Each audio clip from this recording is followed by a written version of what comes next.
Olá, tudo bem? Seja bem-vindo ao programa Lespe Conecta. Hoje nós vamos falar sobre o DNA de alta performance corporativa. E para falar sobre esse assunto, eu recebo Omar L. Harris, que é pesquisador e escritor. Seja bem-vindo. Muito obrigado, Priscila.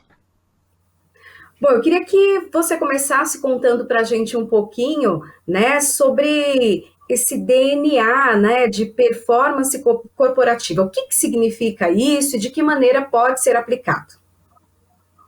Então, cada pessoa de um grupo de um time tem seu próprio o aspecto de talento e habilidade. E esse DNA, quando você pensa sobre um grupo de pessoas, cada pessoa, quando você conecta ao DNA de uma pessoa com outras pessoas, você construi o DNA da equipe, por exemplo, as fraquezas, as forças de cada um. E como gestor, você consegue começar a entender um pouquinho mais da dinâmica da sua time. Cada time vai ter uma dinâmica diferente. Eu já liderei times em Estados Unidos, Oriente Médio, Ásia e no Brasil, e eu já liderei mais de 10 times na minha carreira corporativa, e cada time que eu lidero tem um DNA totalmente diferente que os outros times. Pode ser por causa da própria cultura, e pode ser também dos talentos dos indivíduos que compõem o time que eu estou liderando.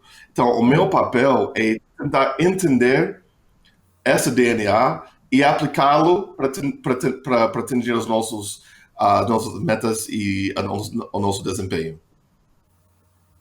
Você percebe ao longo desse tempo que você trabalha aí com times e procurando então entender esse DNA, que há uma diferença muito grande quando se pensa em territórios, né, países diferentes, mas também áreas de atuação diferentes. As pessoas acabam tendo, as empresas têm um DNA diferente. Com certeza, cada indústria tem sua característica, né? Cada função também. Pessoas de vendas são diferentes de que pessoas de marketing, pessoas de operações, engenheiros, pessoas de tecnologia. Têm aspectos diferentes também. Eu me acostumei a liderar times multidisciplinares. Então, pessoas de várias áreas, TI, RH, regulatório, finanças. E quando você começar a liderar times dessa forma, você tem que entender as diferenças de cada função que vai ter uma força acima da sua colaboradora. E também você tem que entender como essas forças e como esses comportamentos iguais, você tem que aplicá-lo para realmente motivar sua equipe e atender as necessidades de cada um. O que você diria para um gestor, né, brasileiro, que precisa então ter aí, descobrir esse DNA, levando em consideração que lidera uma equipe de vários departamentos diferentes, como você disse, o comercial, o marketing, TI, que são pessoas bem diferentes, de áreas diferentes, mas que todos devem se complementar para ter um sucesso dentro da corporação. Como ele consegue identificar esse DNA e juntar tudo isso para o sucesso? Então, no meu livro, Leaderboard, o DNA de times de alto desempenho, eu tenho um processo chamado interviewing. Interviewing é uma palavra em inglês que significa que não é uma entrevista normal, é uma entrevista depois que você já contratou o colaborador.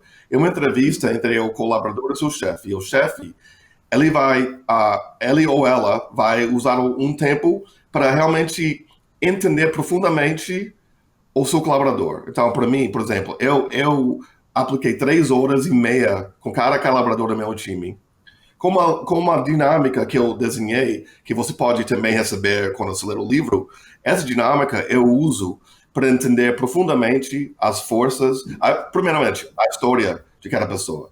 De onde você veio, se o seu aniversário é importante para você, quais foram os últimos sucessos e como que você atingiu esses sucessos, quais são as coisas que você mais gosta do seu trabalho, quais são as coisas que você odeia sobre seu trabalho?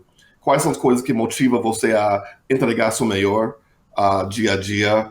Qual é o seu motivo principal para trabalhar e trabalhar nessa ramo? E eu também me divulgo, eu falo para meu colaborador sobre mim também. E nessa dinâmica, nós saímos dessas perguntas de como que é cada um para uma conversa sobre confiança. Como que a confiança está construída para você? Como é que é construída para mim? Como é que está quebrado para você? E como é que está quebrado para mim? E aí nós começamos a entrar num contrato de trabalho, onde eu, como gestor, falo, eu vou sempre te colocar na sua zona de força, de mais força, e eu vou buscar evitar fazer coisas que quebram a sua confiança. Se eu faço isso, eu entendo que você vai entregar seu melhor para o seu trabalho e você vai realmente atender as metas e as expectativas que nós vamos definir em conjunto aqui. Assim, quando você faz isso indivíduo por indivíduo, depois disso você tem uma foto, uma tabela das gostos, coisas que a pessoa não gosta, motivadores e desmotivadores, como é que a pessoa quer ser reconhecido. E imagine essa mapa por cada pessoa do seu time. Você consegue entender a DNA de cada um e como que você tem que se mudar como gestor para cada indivíduo, mas também como que você vai liderar a equipe em conjunto. É um grande desafio, né? Ter várias pessoas diferentes ali no mesmo time e tentar engajá-las para o sucesso, né? Eu acredito que não seja fácil, né? Algumas pessoas elas trabalham de maneira diferente. Tem aquela que, se ela for elogiada, ela voa. Tem aquela que, se ela for criticada, ela acaba usando aquela crítica como um motor, né, para um crescimento e para até provar que ela não é aquilo que disseram sobre ela. Como que o gestor trabalha isso, essa individualidade? Você falou desse teste, são 3 horas, né, de 3 a 3 horas e meia, conversando com um colaborador para entendê-lo, conhecê-lo, e depois como administrar tudo isso, como tratar cada um de forma individual. Então, para mim, primeiramente, eu tenho uma fonte que é a psicologia positiva. Então, para mim, eu acredito muito mais na força positiva do que a força negativa em termos de como que você conduz a seu colaborador. Então, eu sempre vou buscar colocar a pessoa na sua zona de mais talento, a zona de força. Não a zona de conforto, a zona de força. E a zona de força é onde a pessoa tem sua maior habilidade. Cada pessoa tem uma habilidade que é dominante, predominante. Pode ser execução, pode ser influência, pode ser a criação de relacionamentos, pode ser pensamento estratégico. E eu como gestor, tenho que entender a área de dominância de cada colaborador. Então, isso é primário, entender isso. Em segundo, eu entendo a personalidade do meu colaborador. Então, esses 2 fatores eu posso usar para realmente motivar continuamente a pessoa. Por exemplo, se uma pessoa boa de execução não está executando, eu vou ter uma conversa com a pessoa. Eu vou falar, fulana, por que você está tendo dificuldade de executar esse projeto? Pode ser que a pessoa não se sente confortável, pode ser que a pessoa precisa mais ajuda minha, pode ser por vários motivos. Então, eu não vou chegar lá acima da pessoa e falar, poxa, você não está fazendo correto, pá. Eu vou chegar com a mentalidade de apoio.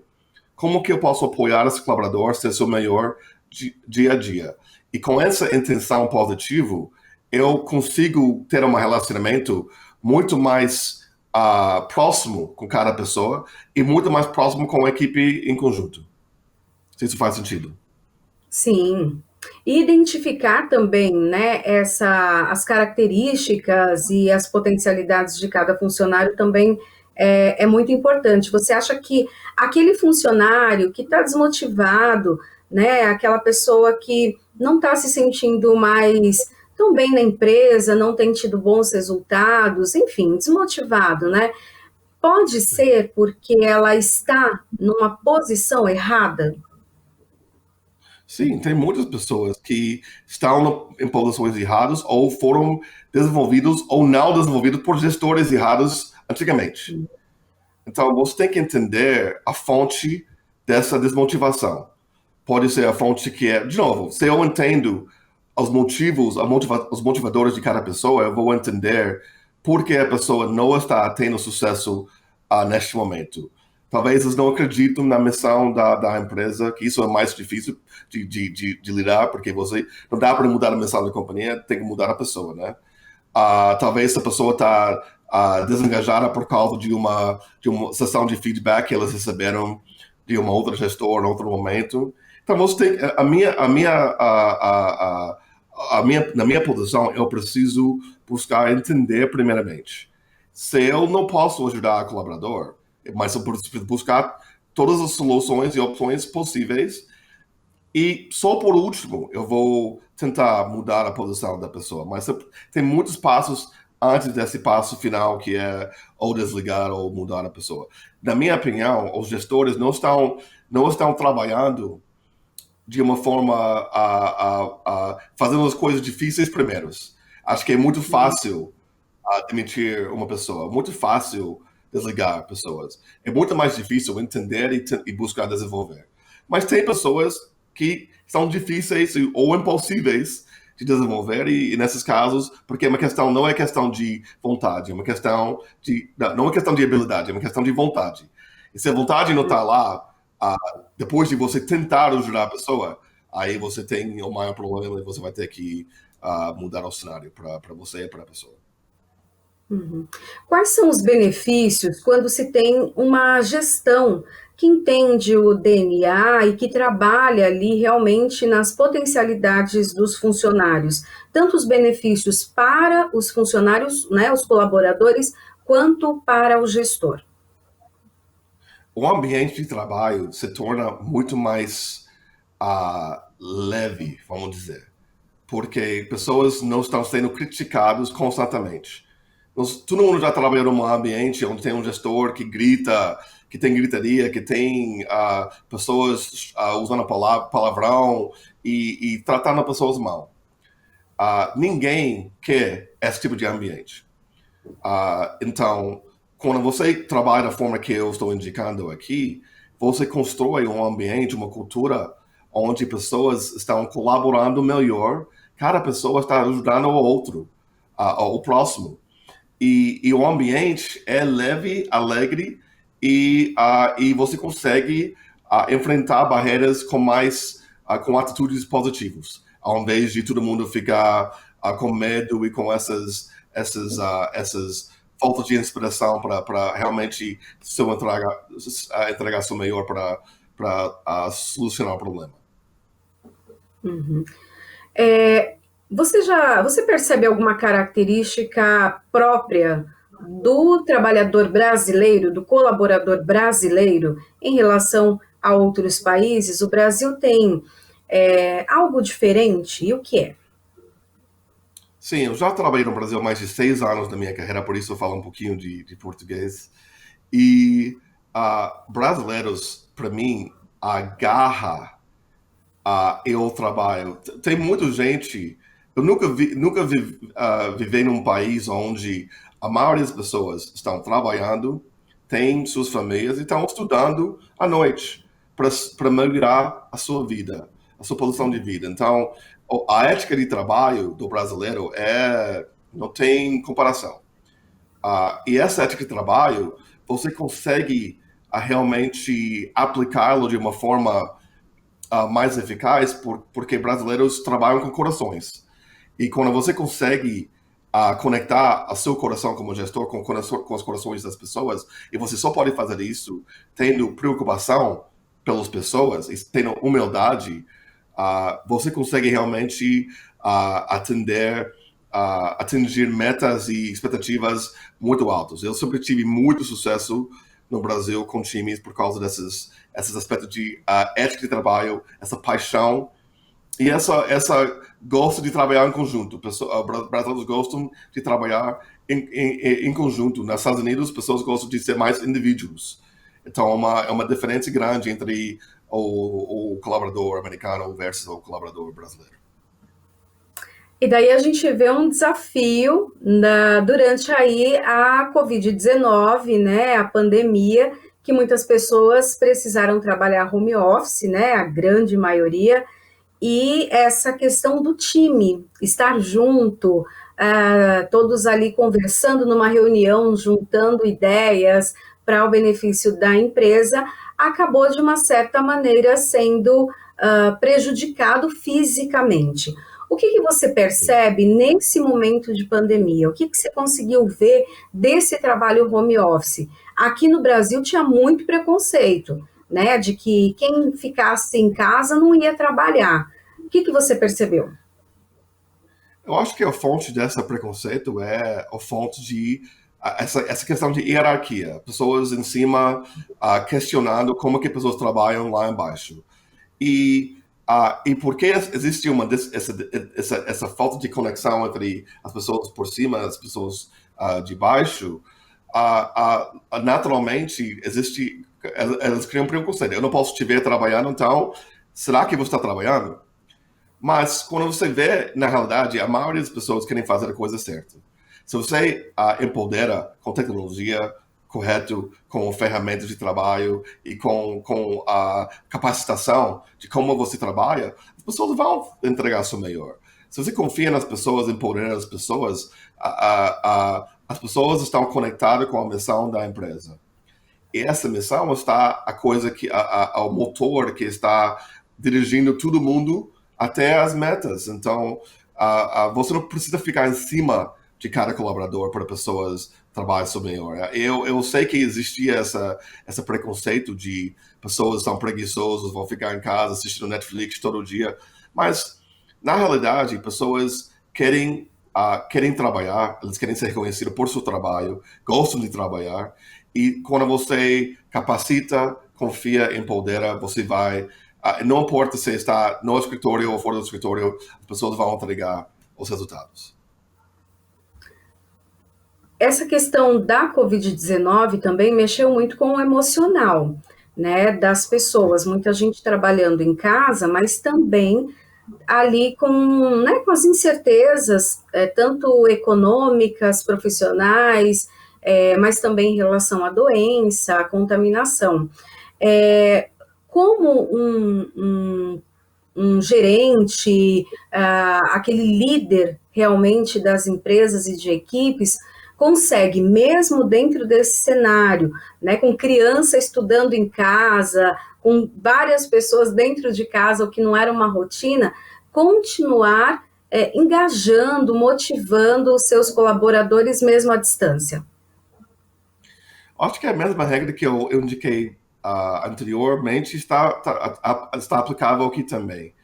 Eu preciso entrar na casa do meu colaborador, não entrar fisicamente, entrar psicologicamente na conversa. Preciso entender o ambiente de cada colaborador. Cada colaborador vai ter um ambiente de trabalho em casa diferente. Tem colaboradores que não têm crianças, tem colaboradores que têm pets em casa, tem colaboradores onde não tem marido ou esposa em casa.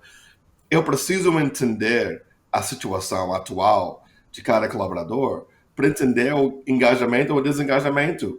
E eu preciso criar um ambiente de comunicação em aberto que a pessoa pode me falar. Se eu marco uma teleconferência num horário onde o filho tem uma exame virtual no Zoom, eu talvez vou mudar a teleconferência para esse colaborador, para ela ser entregar o melhor para a reunião. A reunião não pode ser mais importante do que a vida das pessoas. Entendeu? Então, realmente, você precisa entender, estar conectado, literalmente, com seus colaboradores para criar os momentos certos para o trabalho ser feito da forma mais correta nesse momento de Covid. Tem muitos gestores que está pulando essa passo, não está conectado com suas pessoas, está assumindo muito, estão achando que uma pessoa está fazendo uma coisa e não outro, não estão buscando entender melhor a situação dos seus colaboradores e está criando muito comunicação errada entre as pessoas. Uhum. E esse atrito, né, essa comunicação, então, também pode desmotivar esses funcionários e até causar problemas psicológicos, emocionais nesse funcionário. E principalmente a questão do medo, né? Medo de perder o emprego, medo de perder o seu cargo. Esse gestor, ele acha que o gestor já de muitos anos, ele acha que se ele parar para mudar, por exemplo, o horário da reunião, porque o filho tem um teste, porque o filho está em aula do seu colaborador, ele vai se sentir frágil, você acha que o gestor brasileiro se vê um pouco assim também? Que se ele for muito amoroso ou muito plasível assim com o seu funcionário, ele vai se mostrar frágil? Se você não já construiu essa relação de confiança com cada pessoa, pode ser sim que as pessoas vão abusar a sua bondade, né? A bondade, né? Mas se você já construiu a confiança e você está tendo conversas claras e transparentes, pessoas não vão abusar a sua flexibilidade.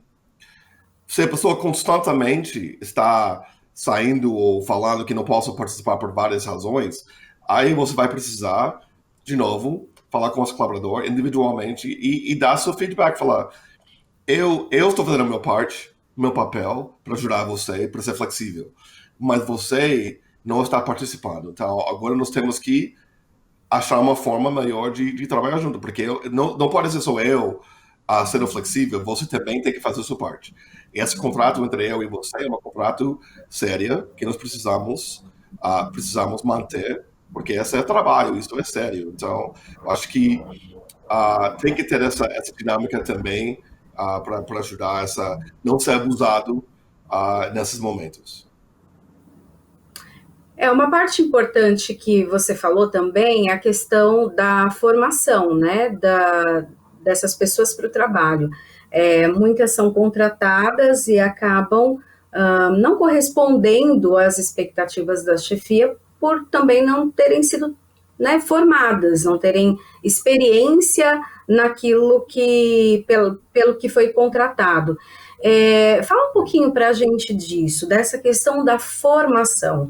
É possível pegar uma pessoa que já tenha experiências no mercado, que já seja uma pessoa de muitos anos, que já sabe muito, domina aquela área, e trazer uma nova perspectiva para ela, um outro treinamento, formá-la de uma outra maneira, e também pegar aquela pessoa que é mais crua, aquele jovem que ainda está na faculdade, acabou de se formar, e trabalhar nessa pessoa? Sim, existe uma filosofia de coaching ou gestão situacional, onde cada pessoa está num momento diferente de sua carreira e vai precisar de várias formas de atuação diferentes do próprio gestor. Por exemplo, uma pessoa experiente de muitos anos que domina a área, o meu papel é empoderar essa pessoa, dar o trabalho, dar as metas, dar as tarefas e simplesmente esperar a entrega dessas tarefas. A pessoa, a colaboradora mais crua a posição, eu preciso dar mais direção, mais instrução, mais ajuda, mais apoio para esse colaborador. Não posso esperar que essa pessoa crua vai atuar dia primeiro como pessoa experiente. Mas também a pessoa experiente, eu tenho que saber as áreas onde essa pessoa é crua também. Porque o mundo continua mudando. Ninguém estava pronto para liderar virtualmente da forma que nós estamos liderando em Covid. Não importa se você tinha 20 anos de gestão, você vai precisar aprender novas técnicas de gestão virtualmente. Então, nesse momento, se eu fosse gestor de gestores experientes nesse momento, eu vou ter que, de novo, dar novas dicas, novas instruções para essas pessoas experientes para liderar de uma forma nova no momento onde eles não têm tanta experiência. Então, é uma questão de entendendo o momento de cada um também, e dando o suporte necessário em cada fase de cada colaborador. Olha, para a gente terminar então a nossa conversa nesses minutinhos finais, eu queria que você falasse um pouco mais sobre o seu livro. Algumas dicas você já deu para a gente aqui durante a entrevista, mas o que mais é possível encontrar nele para que ajude então os gestores de vários departamentos, várias áreas, a engajar os seus colaboradores e conseguir então aumentar lucros e alcançar o sucesso? Obrigado, Priscila. Acho que tem dois técnicas importantes no livro para indicar. O primeiro é como que você constrói um time de alto desempenho. Isso começa antes de recrutamento de cada pessoa, com a definição das comportamentos que você precisa para ter um time de alto desempenho. No livro, existe uma filosofia chamada HUM, que significa ética de trabalho, coração ou paixão por seu trabalho, orientação por soluções e maturidade. Eu criei um questionário de 32 perguntas que eu uso para entender o nível de ética de trabalho, paixão, orientações por soluções e maturidade de cada colaborador que eu entrevista. Essa é disponível no livro também. E com essa formulário, eu uso para ou contratar ou não contratar o colaborador. Pessoas que não atendem o número certo não vão ser contratadas. Porque se eu entendo que essas são as 4 coisas que eu mais preciso, não é que são mais importantes do que educação, de qual faculdade você participou, ou mais, ou qual a sua experiência antiga.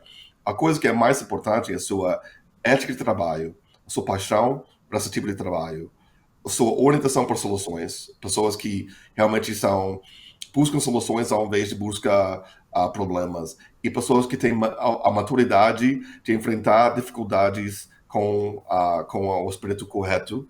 Isso é a primeira dica que você vai pegar no livro. A segunda dica que é muito importante é a ciência da formação de equipes.